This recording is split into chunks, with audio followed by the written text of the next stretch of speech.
이 시간 우리는 하나님의 은혜로 이 자리에 나왔습니다. 우리 모두 그 은혜를 기억하며 하나님을 향한 감사와 마음과 뜻을 모아 하나님께 예배드리겠습니다. 너희 모든 나라들아 여호와를 찬양하며 너희 모든 백성들아 그를 찬송할지어다. 우리에게 향하신 여호와의 인자하심이 크시고 여호와의 진실하심이 영원하미로다. 할렐루야. 우리가 진정한 하나님을 향한 죄의 회개가 없이는 하나님께 예배드릴 수가 없습니다. 이 시간 우리가 한 주간 살아오면서 하나님을 잊고 살았던 그 순간들, 그리고 다른 사람에게 상처를 주었던 일들과 같이 나의 생각이나 말이나 또는 행동, 모든 것을 돌아보며 그 죄를 하나님께 고백하는 시간을 갖겠습니다.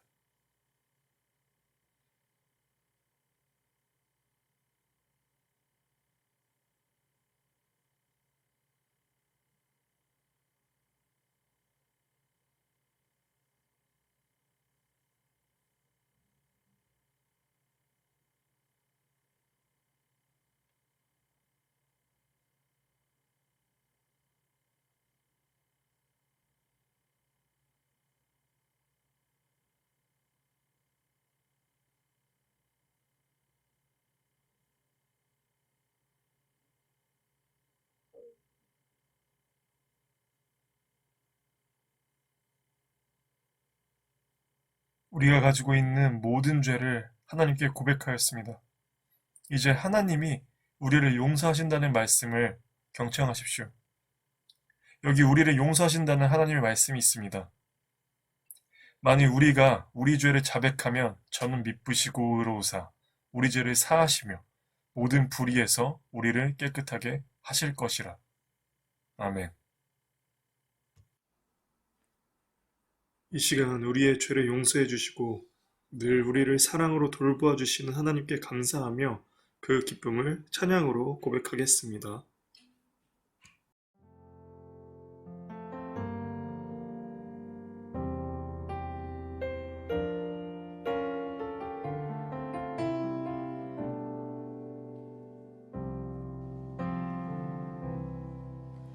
오늘 이곳에 계신 성령님 우리에게 말씀하시고 우리 가르치소서. 같이 우리 마음 열어주시고 주의 빛으로 밝혀 우리를 인도하소서.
주인 삼은 내가 주인 삼은 모든 것 내려놓고 내 주 대신 주 앞에 나가 내가 사랑했던 모든 것 내려놓고 아멘. 주님만 사랑해 주 사랑 오직 끝나게도 깊은 바다처럼 나를 잠잠게 해 주 사랑 내 영혼의 반석 그 사랑 위에 서 주 사랑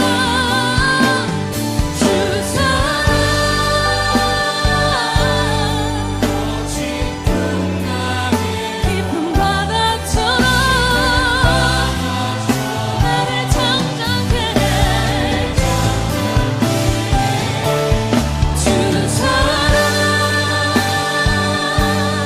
내 영혼의 반석 그 사랑 위에 서리 오늘 이 시간 함께 기도하며 주님 앞에 나아갑시다. 주님 오늘 이 예배 가운데 오늘도 주님을 더 알기 원합니다. 하나님 우리의 생각과 경험과 모든 것을 내려놓고 주님을 바라보는 예배가 될 수 있도록 이 예배 첫 시간부터 우리를 붙들어 주시옵소서. 겸손하게 주님보다 앞서지 않고 주님의 말씀에 귀를 기울이며 오늘도 믿음으로 나아가기를 원하오니 하나님 우리 한 사람 한 사람의 마음을 주님께서 만져 주시옵소서. 함께 주여 한번 부르며 기도하겠습니다. 주여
이 시간 사도신경으로 우리의 신앙을 고백하겠습니다. 나는 전능하신 아버지 하나님, 천지의 창조주를 믿습니다. 나는 그의 유일하신 아들, 우리 주 예수 그리스도를 믿습니다. 그는 성령으로 잉태되어 동정녀 마리아에게서 나시고 본디오 빌라도에게 고난을 받아 십자가에 못 박혀 죽으시고 장사된 지 사흘 만에 죽은 자 가운데서 다시 살아나셨으며 하늘에 오르시어 전능하신 아버지 하나님 우편에 앉아 계시다가 거기로부터 살아있는 자와 죽은 자를 심판하러 오십니다. 나는 성령을 믿으며 거룩한 공교회와 성도의 교제와 죄를 용서받는 것과 몸의 부활과 영생을 믿습니다.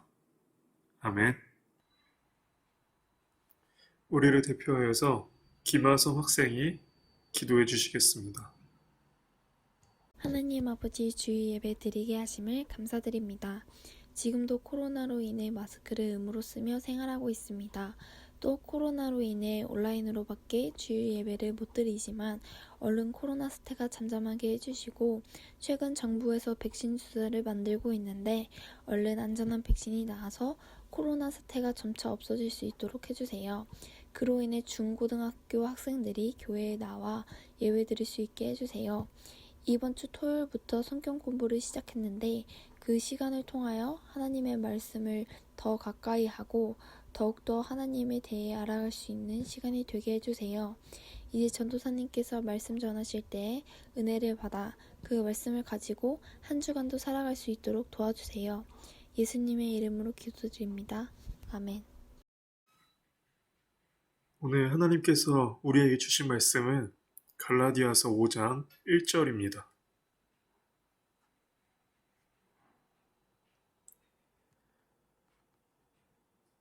그리스도께서 우리를 자유롭게 하려고 자유를 주셨으니 그러므로 굳건하게 서서 다시는 종의 멍에를 매지 말라. 아멘. 오늘은 기독교인과 3.1절이라는 제목으로 하나님의 말씀을 전하겠습니다. 이번 주 월요일에 빨간 날이 있죠? 3.1절인데 여러분들은 3.1절이 여러분들에게 어떻게 다가오나요?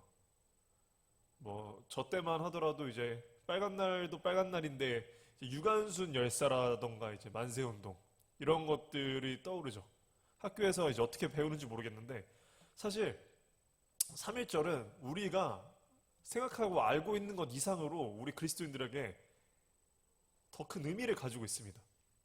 이제 사순절 기간 동안 우리가 3.1절을 다 되짚어보면 더 큰 의미를 우리가 발견할 수 있는데 이제 2주에 걸쳐서 3.1절에 대해서 알아보도록 하겠습니다. 어떻게 보면 이 3.1 운동과 우리 광복 운동의 시작점, 어떻게 보면 이거를 3.1 운동으로 볼 수 있는데 이 날은 이제 일본의 식민 통치에 이제 항거하고 독립선언을 발표하면서 한국의 이제 독립 의사를 세계에 공식적으로 발표하는 날이었기 때문이죠.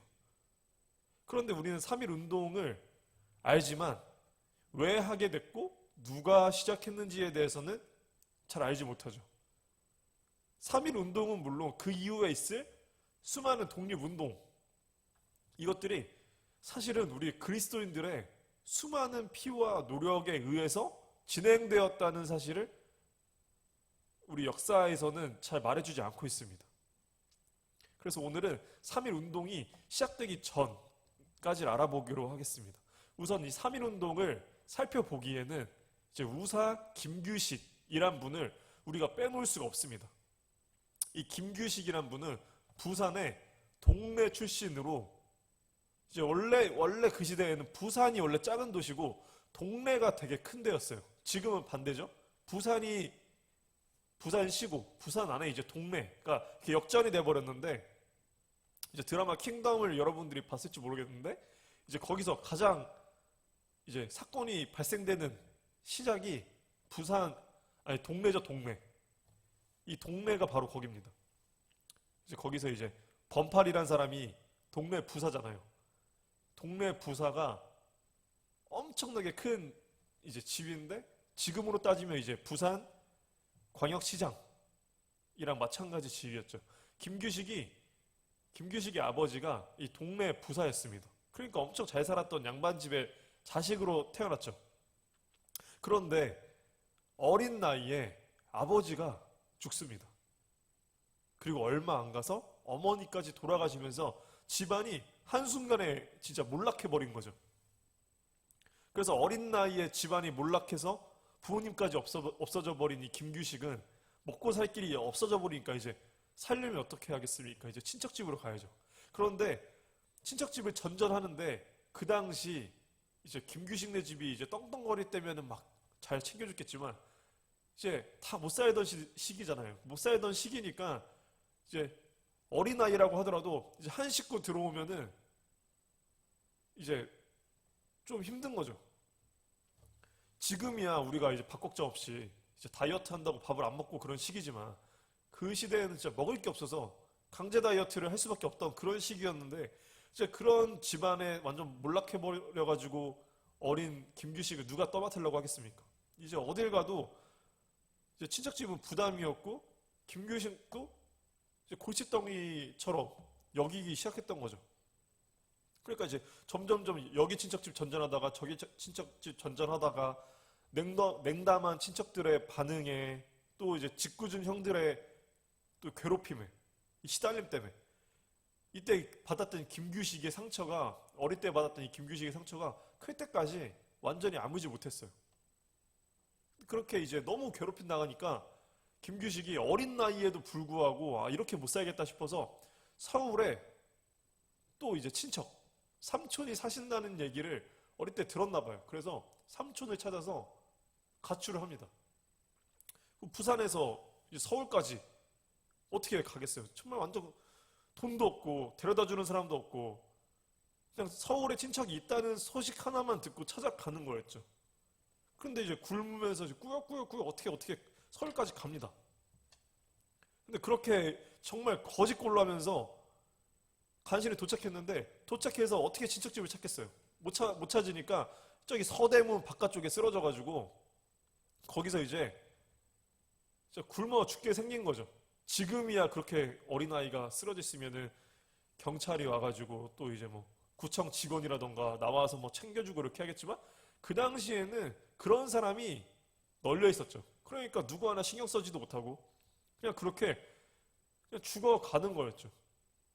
배고프고 춥고 이렇게 그냥 죽게 되는 건데 여기서 김규식이 한 사람을 만나게 됩니다. 그 사람이 누구냐면 바로 언더우드 선교사입니다. 이제 예수님의 복음을 전하기 위해서 우리 개신교의 선교사로 왔던 언더우드 선교사가 김규식을 발견하게 된 거죠.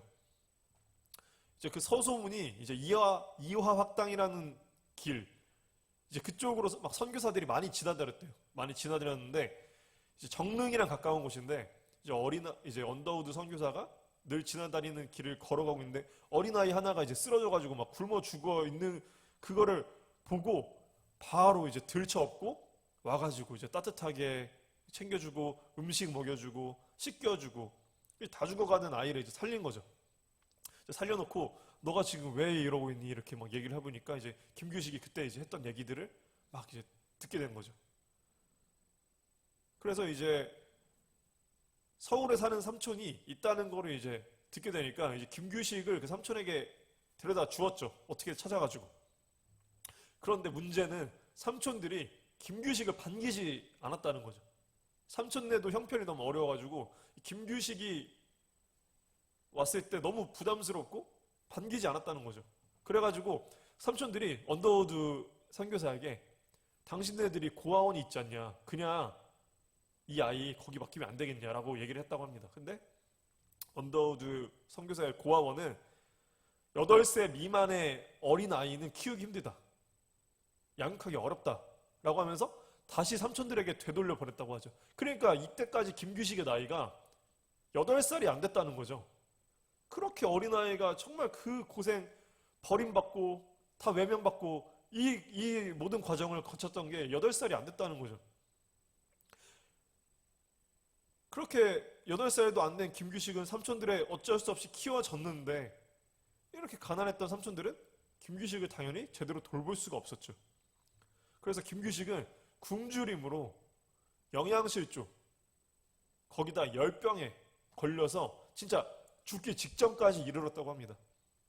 근데 거기서 삼촌들이 이 김규식을 살려보려고 노력을 한 게 아니라 그냥 뒷방에 병풍을 쳐놓고 거기다 그냥 눕혀놨어요.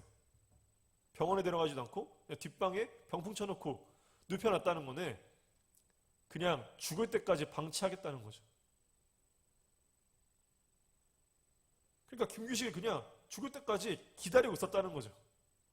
그런데 언더우드 선교사가 김규식을 그렇게 보내놓고 났는데 계속 이제 머릿속에 밟히는 거예요. 김규식이 계속 떠오르고. 왜 그랬을까요? 하나님께서 언더우드 선교사의 마음을 움직이시는 거죠.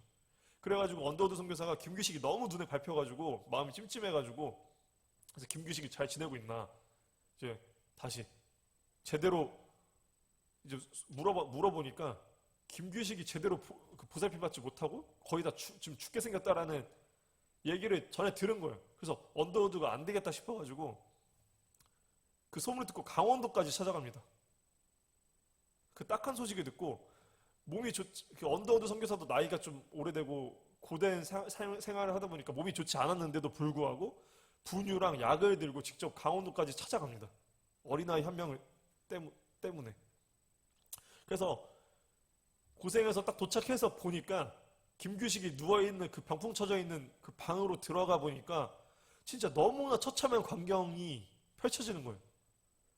너무나 굶주려가지고 어쩔 줄 모르던 김규식이 먹을 것을 막 달라고 막 울부짖고 하는데도 먹을 것도 안 주니까 저 벽지, 그 당시에는 벽지를 막 종이에 바르고 그러니까 벽지까지 막 뜯어먹고 있었던 거예요. 너무 배가 고파서. 이것을 본 언더우드 목사님이 진짜 너무 딱하고 불쌍해가지고 고아원에 데리고 올 수 있는 아이가 아님에도 불구하고 결국 다시 데려가기로 결심을 하죠. 그래서 이 아이를 데려왔을 때 주변에서 목사님에게 다 말렸다고 합니다. 왜냐하면 이 아이는 지금 너무 상태가 심각해가지고 이거 죽을 거다. 여기 살릴 수가 없다. 이 아이 죽고 나면 그 삼촌들이 와가지고 해코지하면서 괜히 막 돈 달라 뭐 달라 막 이렇게 할 거다. 당신이 다 책임져야 된다. 뭐하러 그러느냐. 이런 얘기를 진짜 덤탱이 쓸 수 있다는 경고를 들었음에도 불구하고 언더우드 목사님께서는 그냥 아이를 데려다가 그런 거 다 감안하고 치료하시고 극진히 간호했고 그렇게 어린 김규식은 회복을 하게 된 거죠. 그렇게 언더우드 선교사가 결심을 하게 됩니다. 이 김규식을 데리고 시작한 이제 학교를 만들죠. 그 학교가 바로 경신학교입니다. 이 고아 한 명, 이 고아 한 명을 데리고 경신학교를 시작하게 되는 거죠.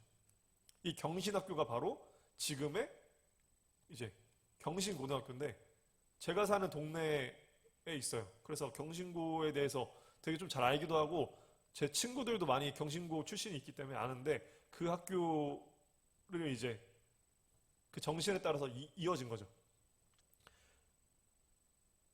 뼈대에 있던 안동김 씨 가문이었던 이 김규식이 한순간에 집안이 몰락하게 되면서 그렇게 죽어가다가 언더우드를 만나게 돼서 언더우드의 손에 자라게 되게 된 것이죠. 하나님께서는 그런데 이 어린 고아 한 명을 선택하셨던 거죠. 그래서 언더우드를 통해서 생명을 살리시고 그를 성장시켰습니다. 예수님께서 우리를 찾아오셨듯이 그렇게 우리를 살리시고 새 삶을 주셨듯이 언더우드 역시도 그 받은 삶을 전한 거죠. 그렇게 또 다른 사람을 살린 것이죠. 이게 지금 우리가 다시 회복해야 될 정신인 거죠. 그리고 그렇게 하나님께서는 그 누구도 돌보지 않았고 관심 가지지 않았던 그 어린아이를 예수님의 복음을 통하여서 하나님의 일을 하고자 하셨습니다. 그렇게 김규식은 언더우드 밑에 자라면서 자연스럽게 언더우드의 영어를 배우게 되죠. 언더우드 선교사가 미국에서 학벌이 굉장히 높았던 사람이었고 그는 높은 학식과 고급스러운 영어를 썼기 때문에 자연스럽게 김규식이 그 혜택을 받은 거죠. 그렇게 김규식은 경신학교를 졸업하고 이제 미국으로 유학을 가게 됩니다. 언더우드 선교사의 이제 권유를 받아서 미국 유학을 가는데 이제 영문학과 이제 프린스턴에서 신학을 같이 배우죠. 물론 김규식이 목사가 되진 않았으나 그는 어릴 때부터 이제 영어를 되게 잘했어요. 영어를 되게 잘했고 미국에서 영문학까지 했으니 이제 영어는 물론이고 또 언어에 대한 재능이 되게 많아가지고 독어, 라틴어, 프랑스어, 헬라어, 히브리어까지 다 능통하게 했다고 합니다.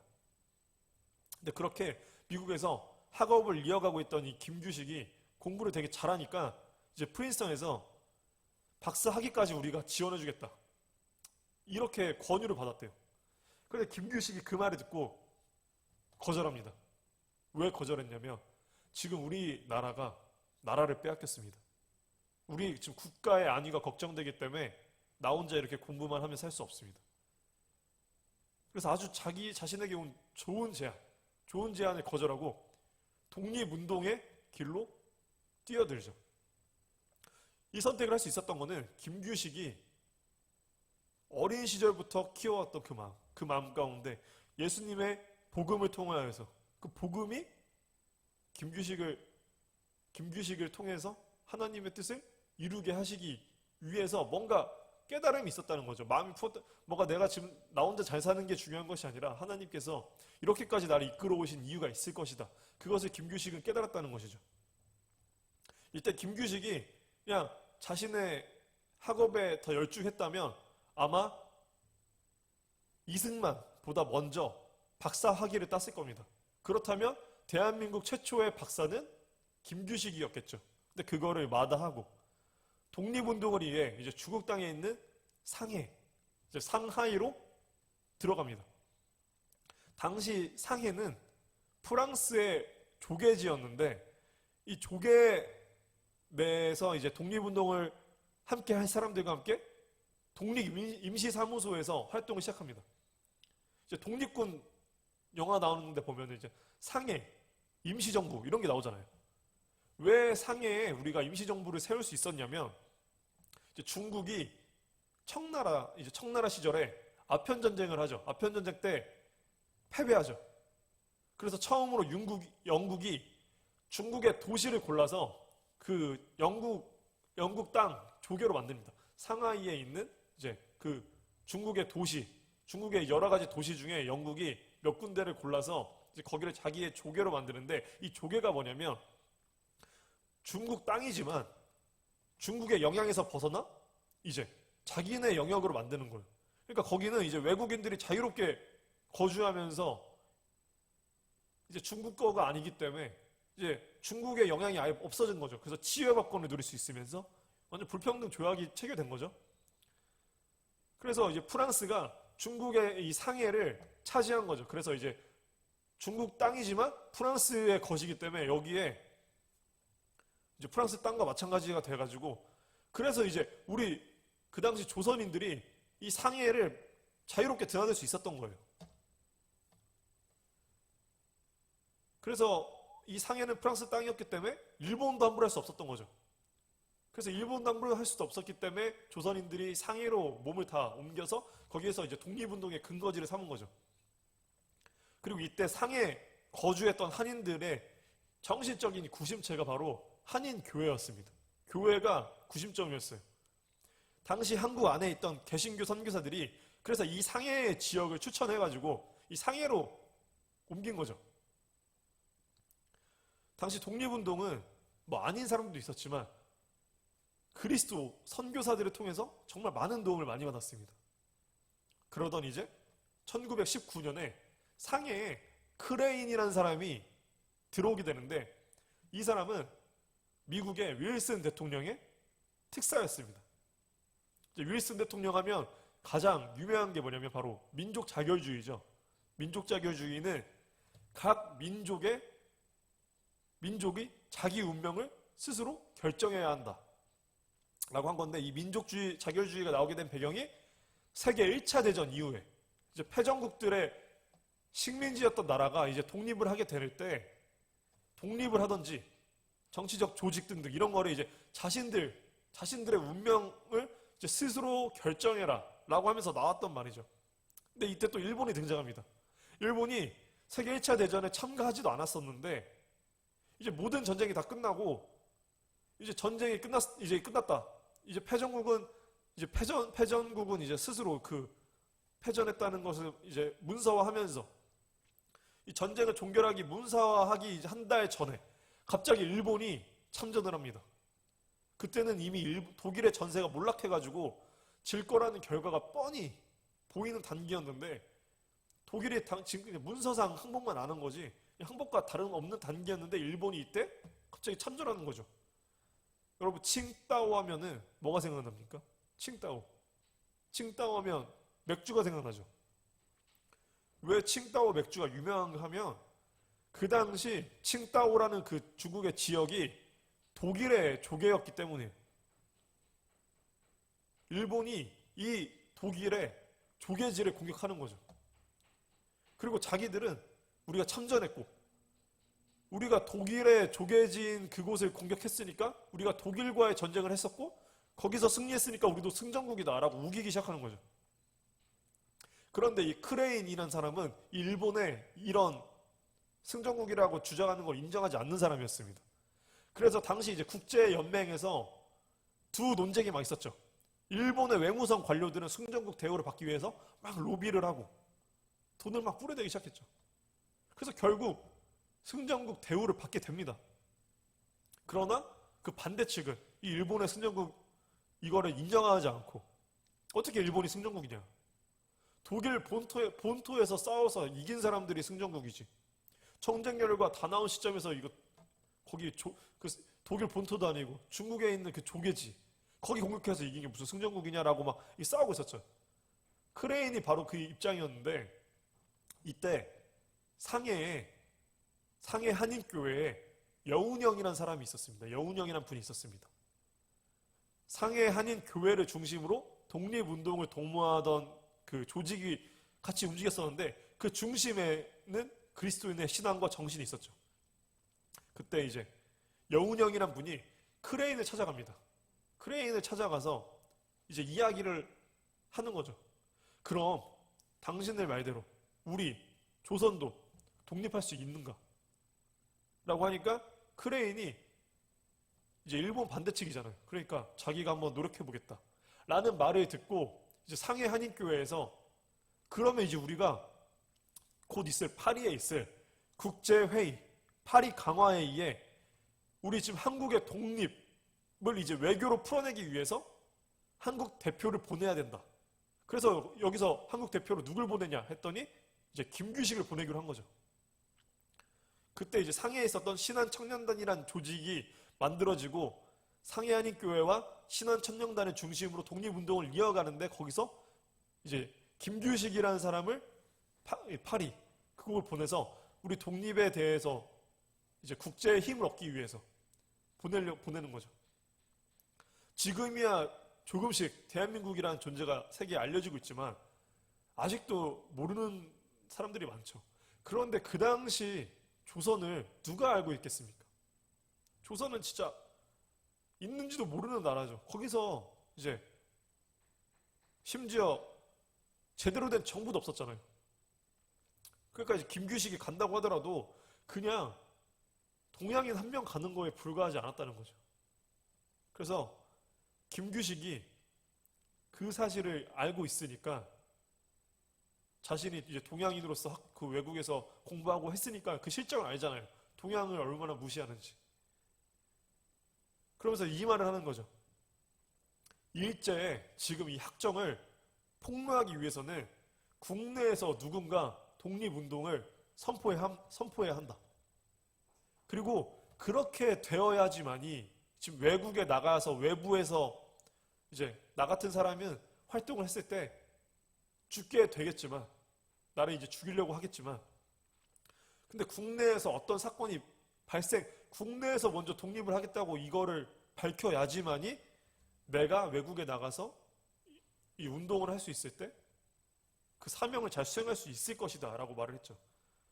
이 말이 이제 대한민국 3.1 운동의 출발이 됩니다. 그래서 이 3.1 운동이 시작되게 되는 거죠. 이 말 때문에 시작된 건데 한국 교과서나 역사에서 이 김규식을 잘 조명하지 않죠. 근데 사실 3.1 운동은 이 김규식의 말 한마디 때문에 시작된 겁니다. 그래서 상해 한인교회에 있던 인물들이 이제 국내에 있는 한인들에게 독립운동에 불을 붙이고자 목숨을 걸고 땅으로 이제 국내 땅으로 들어오게 된 거죠. 이때 들어와서 국내에 있던 사람들을 만나서 독립운동 자금도 받고 지원도 받고 이제 여러 가지 준비를 하는데 그 중에 이제 선우혁이란 분이 한국에 들어와서 가장 먼저 누굴 만나냐면 이제 이승훈이라는 장로를 만납니다. 교회 이승훈 장로님을 만나고 길선주 목사님, 이제 양전배 목사님이라는 분을 먼저 만나는데 이때 이승훈 장로는 평안도 최고의 부자였습니다. 그래서 전주에 있는 오산학교도 설립했고 이제 이 오산학교가 용산에 있는데 이제 이 학교 출신으로서 이제 주기철 목사님, 이제 김소월, 신 이런 분들이 이제 나오죠. 어쨌건 이분을 만나면서 독립 자금을 이제 지원받게 되고 이제 길선주 목사님은 당시 평양에 있는 장대현 교회라는 곳이 있었는데 거기가 지금으로 따지면은 이제 대형 교회였어요. 이제 학자에 따라 다르지만 최대 이제 5천 명의 그리스도인들이 믿고 있었던 그 교회다라고 하죠. 그리고 이제 양전백 목사님은 지금 우리가 이제 대한예수교 장로교인데 이 대한예수교 장로교회 총회장이었죠. 그렇게 이제 김규식의 부탁대로 이분들의 거주지였던 평양에서 이제 독립선언을 하려고 하는데 그 중에 이제 이승훈 장로가 사업을 하시던 분이라서 좀 생각이 남달랐어요. 만약에 지금 우리 평양만 독립선언을 한다면 일본이 뭐라고 하겠는가? 저 구석에서 시골에서 그냥 자기들끼리만 독립선언을 했다고 하는 게 뭐 무슨 큰 영향이 있겠는가? 라고 말하면서 이 독립선언을 우리들만 할 게 아니라 서울에 있는 이제 감리교 목사님들한테 얘기해가지고 같이 하자 이 얘기를 합니다. 그렇게 얘기를 하면서 이제 이승훈 장로가 서울을 계속 왔다 갔다 하면서 이 조율을 계속 하는 거죠. 그래서 계속 서울에 출몰하니까 사람들이 이상하게 생각하죠. 저 평양 부자가 왜 서울을 계속 왔다 갔다 하지? 이런 그렇게 하기 시작되는 거죠. 이때 일본 경찰들이 뭔가 낌새를 차서 찾아냈다면 이제 시작도 되기 전에 허물어졌겠지만 이승훈 장로가 알고 있었던 이제 또 육당 최남선이라는 사람이 있었는데 이 최남선이라는 사람이 이때까지만 하더라도 친일파가 아니었어요. 그리고 이제 천도교가 발행하는 이제 개벽이라는 잡지에 막 글을 쓰던 사람이었는데 이 사람이 천도교를 믿은 건 아니지만 어쨌건 천교도 인물로 규정이 되어 있었는데 이제 이승훈 장로가 또 얘기를 하는 거죠. 그러면서 이제 천도교 나름대로 우리도 준비하고 있었다. 이렇게 하면서 천도교 지도자인 손병희가 여기에 가세하고 장로교, 감리교, 천도교 그리고 불교에는 딱 두 명이 참전했는데 그 중에 한 명이 이제 우리가 잘 아는 만해 한용운 그분이 이제 한 명 있었고 일단 가톨릭은 참여하지 못했던 게 가톨릭은 다 이제 사제들이 다 엮여 있잖아요. 그때 이제 우리나라는 동경 교구 소속이어서 거기 가장 담당하는 최고 추기경 일본 사람이었어요. 그러니까 이제 밑에서 이제 한국 사제들끼리 막 연락하다가 일본 추기경한테 딱 이제 높은 사람한테 걸려버리면 시작도 하기 전에 아예 허물어져 버리는 거죠. 그래서 망칠 위험이 있기 때문에 가톨릭은 제외를 했습니다. 그래서 유교에도 제의를 했죠. 같이 하자. 그랬더니 유교가 유교는 이제 어떤 종교로 보기보다는 이제 유교는 사실 그 양반들이기 때문에 양반들이 볼 때 이제 기독교는 쌍놈들이에요. 청껏들이었기 때문에 우리는 쌍놈들이랑 같이 안 한다. 라고 하면서 우리는 우리끼리 할게. 너네들은 너네들끼리 해라고 했는데 유교는 결국 안 하죠. 그렇게 장로교, 감리교, 천도교, 불교 지도자 33인이 결국 모여서 이제 교과서에 나오는 민족대표 33인이 이렇게 시작이 된 겁니다. 이 중에 기독교인이 16명, 불교가 2명, 천도교가 15명이었죠. 언더우드 선교사는 타국의 선교사였지만 그리스도의 복음을 이 땅에 전하기 위해서 맞습니다. 예수님께서 명령하신 대로. 그렇게 대한민국과 수많은 사람들은 이런 선교사를 통하여서 그리스도의 복음을 접하게 되고, 그래서 이 복음을 통해 우리가 과연 누구인가, 인간이 과연 누구인가, 이것을 예수님을 통해서 정체성을 회복할 수 있었던 거죠. 그 중에 그냥 병과 굶주림으로 죽어갔을 한 어린아이가 있었고, 그는 예수님의 사랑으로 살아나게 되었죠. 그리고 그는 그 사랑을 전하기 위해서 자신의 모든 그 엘리트 의식과 나의 배부름, 사회 지위를 버리고 국가를 위해, 그리고 동포를 위해, 그리스도의 사랑을 위해 나아갑니다. 그리고 김규식 말고도 그 당시 정말 그리스도를 믿는 많은 믿음의 선배들이 하나님의 말씀을 따라, 하나님의 정의에 따라 자신들의 목숨과 생명을 걸고 일어났습니다. 여러분, 이런 일들이 일어날 수 있었던 것은 바로 예수 그리스도의 그 정신이 있었기 때문입니다. 이건 역사적인 사실입니다. 지금 우리는 대한민국 역사에서 역사를 공부하면 알겠지만 이 그리스도 복음, 이 기독교를 빼놓고서 한국 역사에서 진행된 게 없어요. 한국 역사와 기독교의 역사는 같이 성장했습니다. 이거는 진짜 이건 부정할 수 없는 팩트예요. 우리나라가 지금까지 성장되고 유지될 수 있었던 그 이유는 이 안에 그리스도의 복음이 있었기 때문에 성장할 수 있었던 건 사실입니다. 그리고 정말 수많은 그리스도인들의 헌신과 기도와 믿음이 있었습니다. 하지만 지금은 그런 하나님의 은혜와 감사함을 잊고, 그리고 또 모르고 살아오고 있는 지금 수많은 그리스도인들이 있습니다. 초기에 있었던 이분들의 순수한 정신과 믿음과 헌신을 정말 많이 잃어버렸습니다. 여러분, 우리들의 이 기본 정신은 하나님의 복음을 정말 전하고, 정의를 실행하고, 어려운 이웃들을 돌보고, 그리고 이 세상 가운데 그리스도의 복음, 그래서 정말 인간의 정체성을, 나다움의 정체성을 잃어버린 사람들에게 복음을 전하는 것, 이거를 우리가 다시 되새겨야 되는 거죠. 이 복음을 실행하기 위해서는 자신의 이익만이 아니라 정말 하나님의 뜻을 이뤄내기 위한 헌신이 반드시 필요한 것이죠. 지금 우리가 이것을 많이 잃었다는 거죠. 일제 시절도 똑같았습니다. 대부분의 사람들은 그냥 그 시대의 흐름에 따라 그냥 살았습니다. 하지만 똑같은 그 시대에 살아가는 사람들 중에서 기독교인들은 그러지 않았다는 거죠. 지금도 마찬가지입니다. 지금도 대부분의 사람들은 그냥 이 시대의 흐름에 따라 살아갑니다. 세상의 요구대로, 세상이 정한 그 가치대로 그냥 나 하나 잘 살면 된다. 그 흐름대로 살아가고 있습니다. 하지만 우리 그리스도인들은 그래서는 안 된다는 것이죠. 하나님께서 우리 한 명 한 명이, 그리스도인 한 명 한 명이 주신 뜻이 반드시 있다는 거죠. 그 어린 김규식이 그리스도의 복음을 듣고 자신의 그 뜻을 구하고 찾아갔던 것처럼 우리 한 명 한 명에게도 다 그런 하나님의 뜻이 있고 이 세상 가운데 이뤄내야 할 그 사명감이 분명히 있다는 것이죠. 그것이 없다면 정말 이 죄 안에서 하나님의 나라를 일구러갈 하나님의 독립군은 아무도 없을 거라는 것이죠. 여러분, 하나님께서는 정말 여러분들에게 원하시는 게 있습니다. 정말 여러분들을 통해서 이 세상에서 하시고자 하시는 것이 반드시 있다는 것이죠. 그것을 발견할 수 있는 여러분들이 되었으면 좋겠습니다. 하나님께서는 다 죽어가는 어린 고아, 그 어린 아이 한 명을 통해서도 민족을 정말 바꿔갈 그 일들을 하십니다. 그리고 그 한 명과 함께할 수많은 믿음의 동역자들을 반드시 허락하여 주십니다.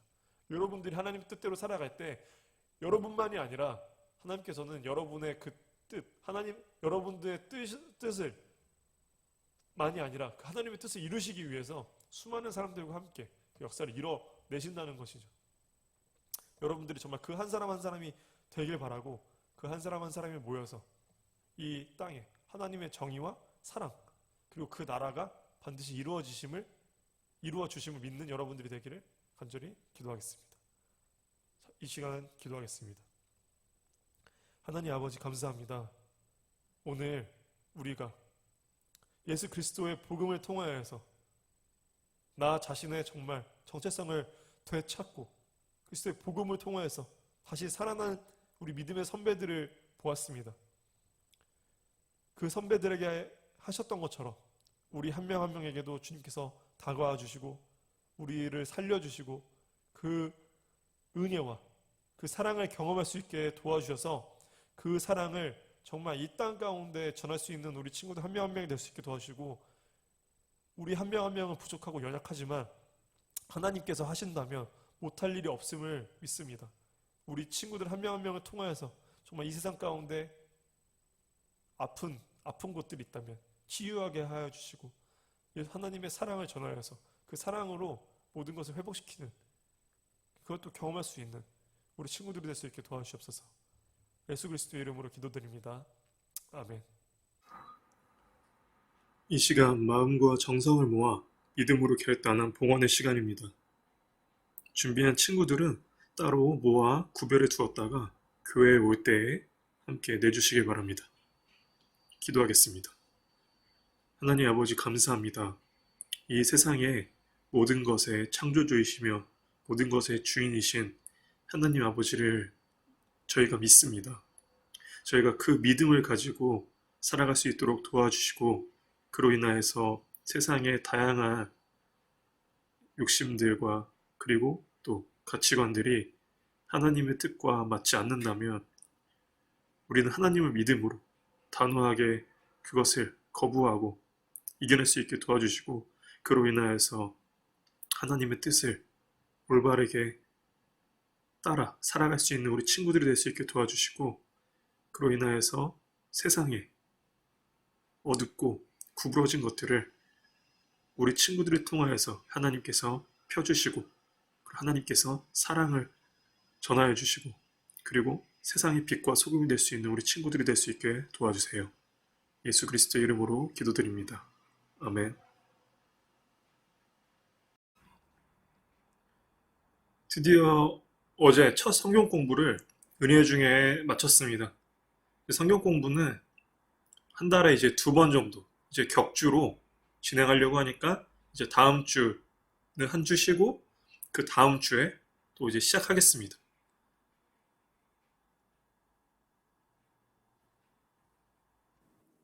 이 시간 주기도문으로 오늘 예배 마치겠습니다.